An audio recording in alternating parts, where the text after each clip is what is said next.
So let's talk about adoption first. There are lots of different philosophies on adoption. You've seen some that work great. I've seen some that work great, and I've seen a lot that have not, right? Right. There's kind of two schools of thought, right? And I don't think, it's a spectrum, right? I don't think one's right and one's wrong. And I think you have to use multiple ways. But basically it comes down to the carrot or the stick, right? Are you incentivizing people or are you punishing people, right? So what have you seen? I'll let you be you be good cop, I'll be bad cop, all right? Okay, bad cop's easier. Well, that's why I want to be bad cop. Okay, that makes sense. So good cop-wise, what have you seen that people have used when they're putting in a CRM system to get their team to use it? So I'll start with what it's typically not. Okay. Right? All right. And what it's typically not is management, pulls everybody together, has a big meeting, caters lunch and says, hey, everybody, great news. We're putting in a CRM system. This is going to change your world. It's going to be fantastic. And oh, by the way, I need you to fill out these 690 fields every single day, right? That's not how to do it. Okay. I think the right way to do it is to create a team of your best salespeople and interview them and let it come from the organic bottom up instead of a management, cram down type style of implementation for what management wants. Right. Turn it around the other way and take your best sellers in different roles, right? Your quote people, your inside design, people, your specifiers, your design people, outside, inside. Pull all these people together in a room and say, okay, guys, within each of your roles, what are the things that we could give you as tools that would help you do your job better, faster, easier, and more effectively, right? Yeah, let me jump in real quick there if you don't mind, because this is something I hear all the time when people are approaching us about looking at our system. A CRM system, an effective CRM system, is first and foremost a sales efficiency tool. Straight up. It's not a micromanagement tool. It's not an overlord over your people tool. It's to make your salespeople better at their job. Right. But they have to understand that and buy into it, right? So go ahead. Sorry, I mean, that's exactly right. And basically what happens is today in most implementations, the owners, the management says, we're putting in a CRM system because we want salesperson analytics.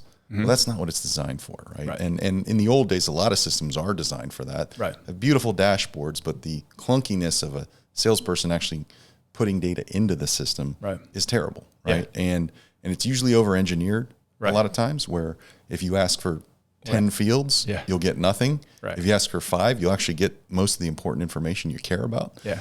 And so what happens is you have to really distill and simplify that into those workflows that best aid your salespeople. What do I mean by that? Well, for example, if you're an outside salesperson, maybe you just need the ability to pitch a product and say, it costs this much. Can I send you a quote? Right. That might be something that's very valuable to your outside salespeople instead of having to call back to inside sales, give them the contacts who they don't have, tell them where to email the quote, right? Tell them to make it out to that, that person, Bob over there. And then, here's the parts, here's the configuration options and so on and so forth. So that might be a very valuable workflow to, a certain type of industry or business. Another one could be where you might have the type of business where you're going out selling and you can't directly correlate what you do inside of a showroom or inside a distributor with orders that distributor places with you. So what do? You go in, you show them our new products, and then eventually they start ordering those products, right? But you can't say, hey, we worked on this particular project, the Marriott Hotel Oceanside, or we worked on the Ford F-150 seat module, for example. You can't point to exactly where that order came from. That sales activity ROI, right? So the sales activity itself, that turning over the rock process, that's part of the selling process. And then how much are you doing of that? Yeah. How do you turn that into something that becomes very easily recordable for your outside salespeople and your inside salespeople so that they can at least stay on the same page? Right. That, again, might be really important to those people who, when you're implementing a CRM system, they say, you know what, I'm always walking into that fan blade I didn't know that this order was late. Right. I didn't know we hadn't shipped it. I didn't know that, they gave us the order 2 days ago and I'm asking for the order that they've already placed with us. So I kind of look foolish as a salesperson because I'm just not on the same page. Okay. Right? So going back to adoption though, make sure I understand. So you're saying make sure the salespeople are understanding the benefit to them. That's the first piece of adoption. Absolutely. Yeah. Are there other things and you let could them do? describe what it is that they need to be more effective. Right. So let's say you solve for that and you have a system that's set up for them. Yep. How do you get them to actually still use it though? On the incentive side, I'll go back to the stick in a minute. Bad cop's easy. I'll do that, right? Go ahead. Yeah. No. So, and then at that point on the incentive side, you've got just adult learning says, hey, you got to show me what's in it for me. Yeah. Right. Yeah. And so what is that? So we see people that, really tie bonus compensation to usage of a CRM. That happens all the time.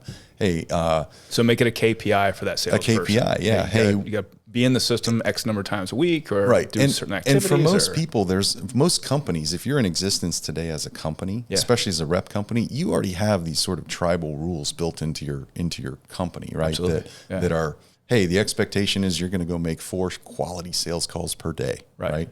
So how do you make sure that you keep that interesting, but you're also able to metric it in the case of being able to then provide that activity information that you might need for reports to your manufacturers in the case if you're a manufacturer's rep firm, or to your boss in the case of a distributor or a manufacturer themselves of like, hey, I'm out there working, I'm hustling, and here's what we're collecting. And that's one of the things that CRMs help people do is not just here's the win losses of our quotes, but what's all the front end work that we did? How many times got a chance? How many times did I have to touch this customer to get this order? Like that's an important metric because that's the sales activity return on investment. Like if I'm having to call the guy 20 times before he says yes versus another guy does 2, where am I going to spend my time, right? So Absolutely. That's showing what's in it for him. And the other thing is from a product management standpoint, it's a big deal too. How many rocks do you turn over? Right. Where you never even get an opportunity to quote, but you put the time in. Right.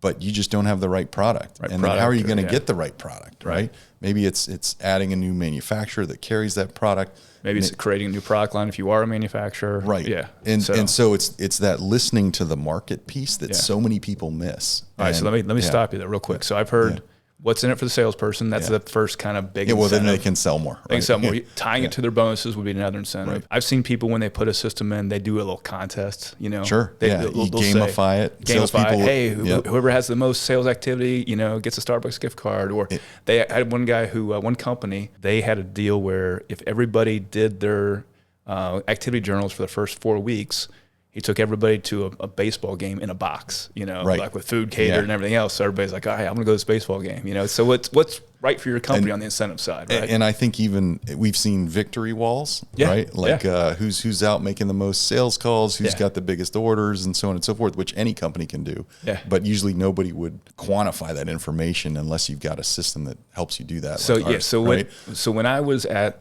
a large manufacturer and we put in a CRM system, okay.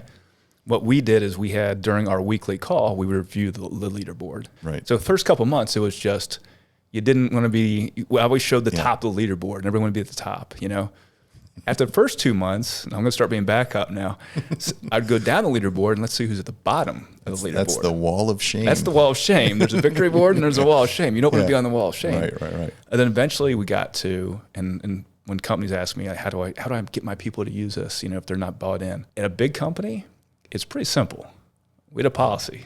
Once we did the victory board and kind of got people starting to use it, our policy was simple. It was paycheck or pink slip. Right. You don't have to use a system, but you also don't have to be here, right? Yeah.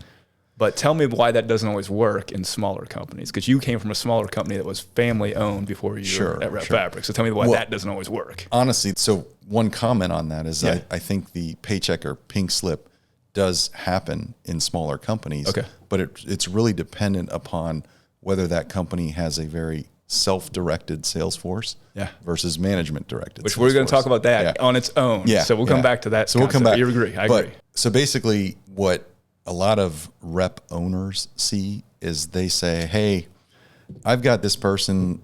They're in their trailing edges of their career. They're good earners for us. Right. We know they're never going to do it. Right. I know that I've also got this new block of employees coming on board. right? That expect to have a system. Yeah, they right? expect that organization for free, right? They expect morning email reminders saying, hey, don't forget to go do this, and don't forget to go do this, and don't forget to go do this. And oh, by the way, and it better be on your phone. If they're under 40, they do not want to look at anything but this right here. I'm holding my hand because this is the only thing they're looking at, and they're looking at it all the time, right? It has to be on your phone. And honestly, I think it has to be on your phone, and I think people, even though many of our industries that we serve are very email driven, a lot of that younger generation really didn't spend a lot of time emailing. No. Right? No. And so they hate email. So it's a lot of texting, it's a lot of Snapchatting and all the social stuff too, to turn over rocks to get these ideas. But at that point, then they have to operationalize it inside of their own companies, which are very email driven. Right. And so back to the paycheck or pink slip. Yeah, the paycheck or pink slip. What happens is you've got to take those eagle self-directed salespeople that have been doing this for a while. Yeah. And you've got to explain to them, hey, what's in it for you is we're going to have this next generation. I need you to be a leader here. Yeah. Right. And show the next generation how you can do your business. Right. How, when you're ready to hang up your cleats, you're going to pass on. You're going to leave a legacy, really. Leave that legacy. Yeah. And you're going to transition it to these 2-3 people, and they're going to learn the business. Right. Yeah. And I think from just a humanity standpoint, right? Like, we all wake up every day trying to leave the world in a better place. Right. And that including your business. Including your business, right? And that has to intrinsically come from those eagle salespeople at the trailing edges of their career. Yeah. And I think they want that, right? All right. So let me give you one more paycheck versus pink slip. So some other sticks, if you will, that I've heard some of our customers use, which is, hey, if you don't have an activity, or you don't have a sales call recorded, you're not getting reimbursed for your expenses. Right. We'll talk more later about the expenses module, but that's one way. Another way I've seen is, hey, if you don't have any sales calls recorded for the day, that's okay. I'm just going to assume, unless you marked out that you're sick, that you're taking a vacation day. Right. So, I mean, there's other ways. It doesn't have to be a pink slip right away. Because I know some of these are family businesses. That's a hard conversation to have with your brother, right? Or your sister saying, hey, I need you to do this. But, you know, we can nudge them along. Right. And I think one of the other ones I've heard that's kind of along those lines too is just delay the payments, right? Hey, you earned your bonus, you earned your commission, right? But unless you've met a threshold of helping our company get better by capturing trends, IP, and so on and so forth, by entering this information in the system, then we're going to delay your bonus by a quarter, for example. And I think it's whether it's the carrot or the stick. There has to be a champion transition. There has to be a champion in your company, but there also has to be a super user. So we should talk about that next. Champions versus super. So what you can't have, is people fighting the clicks, right? And so you need a low drag system that allows you to get information in within 90 seconds. Yeah. I know for me, and part of the reason RefFabric even exists is at the end of every work day of going out and making 5, 6, 7 sales calls. Yeah. I'd have at least 30 emails to do at 6:30 at night. Right. And it's like, how can I do this faster? Right. I don't want to get home. Kids running around. I had young kids at the time. Yeah. How do I get rid of that obligation? Because here's the other thing is if I don't answer, then the next time I go see that same customer, then they're going to say to me, hey, where's my sample at? Response hey, to that. You were supposed to send me some information on that, right? Yeah. And so having a system that would allow us to just launch that information right from the parking lot within 5 minutes after completing that sales call, where I've recorded it, sent the information that prospect asked for, and basically moving on to my next call, I've paid off that response debt right there in the moment, and I have a better life, right? Yeah, yeah. And so now I get to spend the time with my kids. Well, and I tell you, for me, the idea of talk to text too, which I mean I know is everybody knows on their phone, but the idea of putting that into a system saves me a ton of time. Saves me a ton of time. I hate. It's almost like you almost have to do it that way, right? And I think where we're going with our systems today is, with RefFabric and Disty Fabric and ManiFabric, basically we're just going to become more of a system that listens and creates as much information for you along the way without a lot of keystroking, if you will, whether that be by phone or voice dictation, you name it. Okay, right? So going back to adoption, because it's one of the things we didn't talk about. I want to talk a little bit about CRM buy-in questions, right? Yeah. So how do I get my team, and you mentioned this a little bit when you're talking about adoption in general, but how do I get my team excited about my CRM system, whether I have one today or whether I'm thinking about buying one, right? So I've got a list of questions here. Sure. That I'll read off a couple to you, but I'd like to have kind of your comments on. I'll read off a couple of these and let you comment as we go. All right. So one of the questions we give to people when they're trying to get their sales team excited is, just always put in front of us, would it be beneficial to, okay? Would it be beneficial to, in the first case, servicing customer data like sales to your cell phone so you can understand how much a customer is buying right from your phone? Yeah, I mean, that's an absolutely fundamental pillar, right? Right. If I have to walk into an account and I don't know what they're buying, right, it's going to be off. Yeah, it's the high jump bar, right? Yeah. If you're on the track team in high school and you see the high, you need to know how high you need to jump to win, right? Yeah. And to know that, you need to know if that bar is at 3 feet or 8. Yeah, exactly. And, by the way, the second one, there's no way I could do. Well, my family is pole vaulting, but yes, I'm with you.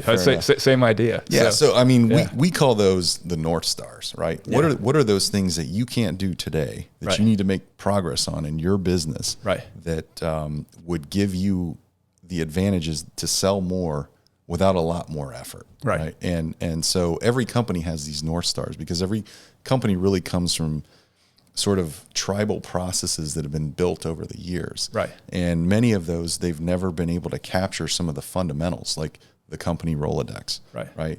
Like really good quote and sample follow-up. Yep. Like sales numbers on your phone. So sales numbers on your phone, huge. Because if you don't have a CRM system today that's visible on your phone, you're getting paper reports or a spreadsheet sent to you, and you have to do that going into the call, right? You can't do that on the fly. So you get it. Well, and honestly, that's been a big shortcoming of so many systems, CRM systems. Is hey, it's great for tracking all your quotes and your funnels and your activity and Rolodex, but it never gives you that answer on sales. All right, so let me give you another buy-in question. Okay, so would it be beneficial to have us email market to your existing customers and potential prospects on your behalf, and notify you if they open the email or clicked on the link we sent? Absolutely, yes, right. But tell us about that. Like, how does that work? At the end of the day, if you kind of map out your 20 days throughout the month that you can go out and make sales calls, right? You're gonna not be as efficient on Mondays and Fridays because